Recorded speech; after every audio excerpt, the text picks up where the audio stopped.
When we think of ancient Egypt, one name instantly comes to mind: Cleopatra. The last active pharaoh of the Ptolemaic kingdom, Cleopatra has become an iconic symbol of Egyptian power and beauty. But have you ever stopped to think, was Cleopatra really Egyptian royalty? I mean, we've all heard the stories, we've seen the movies, but what's the truth behind her origins? Was she truly a daughter of the Nile, or was she just a puppet queen controlled by foreign powers? The central challenge in understanding Cleopatra's identity lies in tracing her lineage. You see, Cleopatra was a member of the Ptolemaic dynasty, a Greek family that took control of Egypt after the death of Alexander the Great.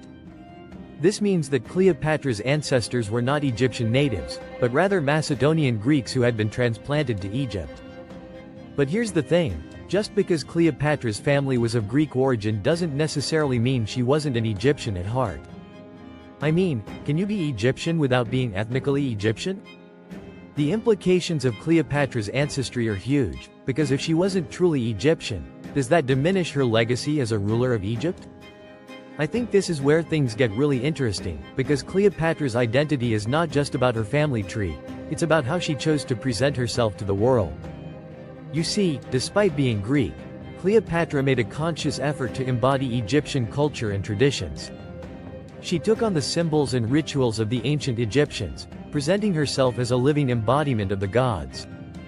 But why would Cleopatra go to such great lengths to appear Egyptian if she wasn't truly one herself? The answer lies in the cultural dynamics of ancient Egypt. You see, during the Ptolemaic period, Egypt was a multicultural society, with Greeks, Macedonians, and Egyptians living side by side.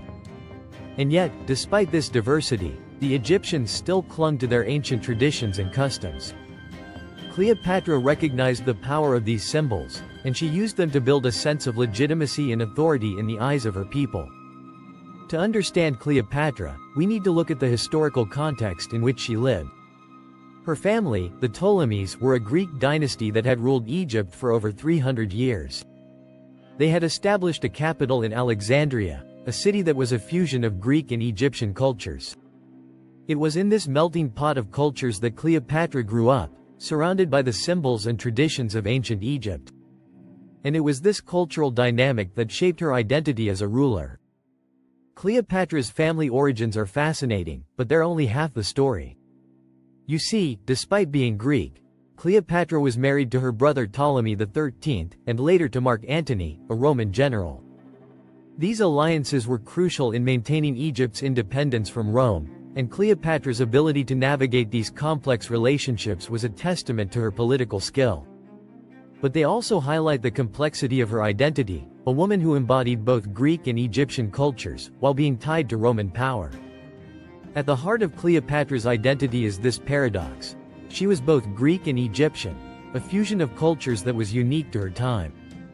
She embodied the traditions and symbols of ancient Egypt, while remaining a product of her Greek heritage.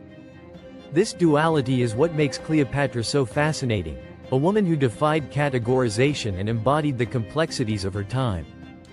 In conclusion, the question of whether Cleopatra was truly Egyptian royalty is not a simple one. Her identity was complex, multifaceted, and shaped by the cultural dynamics of her time.